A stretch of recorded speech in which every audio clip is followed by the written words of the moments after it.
Welcome back, collectors and model enthusiasts. Thank you once again for joining me for another new edition of Diecast Emporium. On the review table today, I have a relatively new model from Ertl. This is the John Deere 844L Aggregate Handler Wheel Loader. It's part of their Prestige collection in 1/50th scale, and as I said before, this is a relatively new release within the past year from John Deere.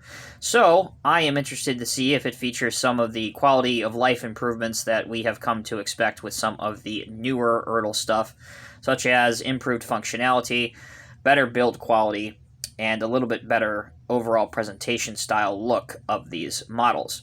Now, to get this out of the way, first and foremost, because I always get questions on this, I purchased this model from constructiondiecast.com for $56.99. I will post a hot link right down here in the video's description. So at the end of this video, if you find that you are interested in adding one of these to your wheel loader or 1/50 scale collection, all you really have to do, simple is as simple does, click on the video's description, click on that link. It will take you straight to constructiondiecast.com's listing of this 844L loader.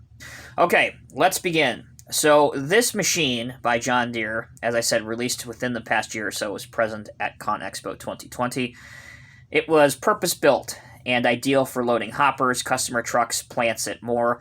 The 844L is available in a standard loader or this version, which is the Aggregate Handler configuration.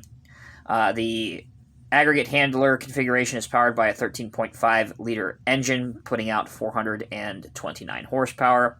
This kind of wheel loader you're not going to see typically, for the most part, on road construction sites or job sites.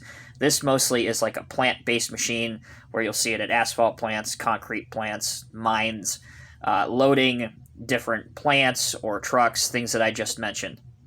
So, with that out of the way, let's take a look at the packaging, and then we will begin the unboxing process. This has the new style Ertl packaging, which I personally really like. I have to give credit where credit's due, because it has this closed-off packaging, whereas before with Ertl models, this would be open, and it just invited dust and dirt and everything else that was in your house. You can see Prestige Collection, 14 and up, 844L Aggregate Handler Wheel Loader, and then the John Deere logo. Picture of the machine on both side flaps. Picture of the machine on the back in some sort of small quarry or mine. Underneath, we have a description of all of the different series by Ertl, which, check that out and pause the video if you're interested. Here's the official John Deere licensed product little chevron. Over here, this is interesting because if you go to your local John Deere dealer and you want to maybe look and see what they have in stock, this is actually the part number for this model. So similar if you were going to a John Deere dealership to pick up maybe an oil filter for your tractor or something. This is the same LP number that you would find for any other John Deere parts. In this case, it's LP 74518. All right. So the first time that you unbox this, it is still an Ertl model. We can't get around that. So you will have to deal with a few twisty ties. However, this one is not really that bad. There's only a couple twist ties. Within a couple minutes, you can get it out. Or really within a couple seconds if you just want to absolutely destroy everything. But either way, it's really not that bad, and it's pretty simple to get it out. And with that, your model is free from the packaging. Beginning the review, you can see immediately that this model is a model of contrast. Overall presentation and the profile of it, at first glance, it's a pretty decent looking medium to large scale wheel loader. The L series loaders by John Deere, they really focused on being better for the operator, more comfortable for 10 to 12 hour shifts. But of course, as with everything, they wanted to be more fuel efficient, eco-friendly, that kind of thing. But the model of it, as you can see here, has a lot of plastic, which kind of fits in with that eco-friendliness, I guess. I guess that's where I was going with my little joke there. But what's really obtrusive and unfortunate is if you look right here, there's a large screw head right in the middle of the access stairs, and that's on both sides of this model. Again, you can probably get around that by either going to your Deere dealership and getting some construction Deere yellow paint and maybe painting that. Perhaps it would hide it a little bit. Maybe if you're overzealous and really want to get into this, maybe you can even just fabricate a better access stair, cut this part out and put your own custom on it. That would look even better. The wheel hubs also have decent detail, including all these little circles on them, which I assume are nuts. But that is a plastic piece as well, but it really does look good. The color match is decent from the plastic to die-cast parts. The only other thing that I think could have been improved, especially at this price point for their Prestige Collection models, is the hand and grab rails, the protection railings, the mirrors, your exhaust, your air cleaner, all that is plastic, and especially the access stairs, I believe, are a little bit too fat and out of scale. As for your decal application, if we take a look here, you've got obviously the very noticeable and famous Deere logo, 844L. You have John Deere right here. At the back, the lights and reflectors are done with paint and decal application, which looks relatively decent. This side, it's a little bit hard to see because it is so small, but when you have it in your hands, it's perfectly legible and looks very decent. That is the Aggregate Handler logo right here. Again, I will try and bring that closer to you guys. You can see that a little bit there. The handrails kind of hide it a bit. And then from the front, you have some lights up here, and obviously your forward-facing lights and indicators. Moving towards the functionality aspect of this review, the articulation across the center pivot joint is atrocious. It's very, very limited, but again, I guess something is better than nothing. This should have been improved. There's zero reason why this could not have been fixed, but as you can see, the angle is almost non-existent. Turning the machine upside down, you can see that it has really great tread pattern. These look exactly like the real tires from the reference photos that I've seen, the videos I've seen, and actually they had one of these at the John Deere dealership that I frequent, frequently. And here's the other information. The rear axle does have a good range of oscillation, which you want to see on any wheel loader, while the front axle is fixed in position.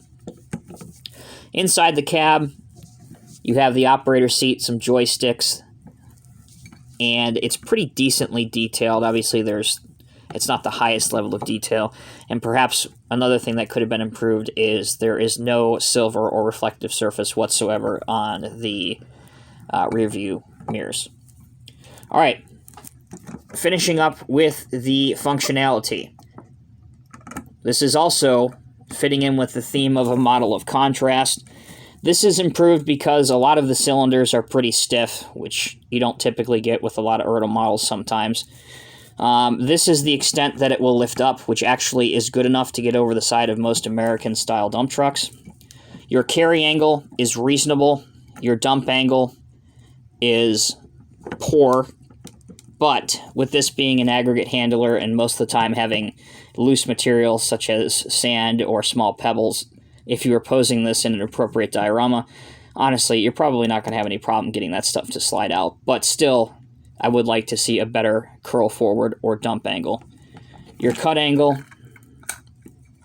very respectable, and it's strong enough with the cylinders to hold the front portion of the wheel loader off the ground. Okay, last bit of intricacies that I want to show you are a couple of surprising aspects, and that is the opening feature on this model, of which there are 3 compartments that open. You have it on this side, and you can see a silver mechanical component inside. Same thing on this side with a different silver mechanical component, although this door, for whatever reason, tends to be a little bit harder to get open. There we go. There you go. And then finally, you have the top portion, which pops up as well. A little bit hard to see, but again, another component inside. All right, before we wrap up this review, let's do a couple realistic poses. Let's bring in a dump truck, which I promised, to show you the accurate gauge of lifting height, in case you want to pose this with one.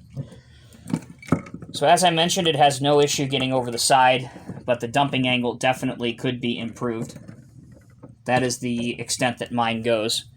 And believe me, I have forced it almost to the point where I honestly thought it was going to snap. And then last, but certainly not least, pardon my hand, let's bring in a lowboy to demonstrate what it would look like on a standard American lowboy. Get him hitched up. There we go. So I think it makes a pretty respectable and interesting looking lowboy load. And there you go. So that's it, collectors. That will conclude this video. Please let me know what you think of this model and if you're going to be adding it to your 1/50th scale collection. Just a couple quick, very quick closing thoughts. Just to recap, again, I purchased this ConstructionDiecast.com for $56.99. There will be a link to that in this video's description. I do believe it is worth that price, especially when we're seeing the price of diecast across the board skyrocketing. So if you want a relatively large-scale wheel loader without breaking the bank, I think that's fair value. It has reasonable functionality. Of course, everything could be improved. But it's nice to see overall John Deere and Ertl doing a model of a very recent released machine within the past 15 or 16 months. Thank you guys so much for watching. I'm Tommy. I'll see you in the next review.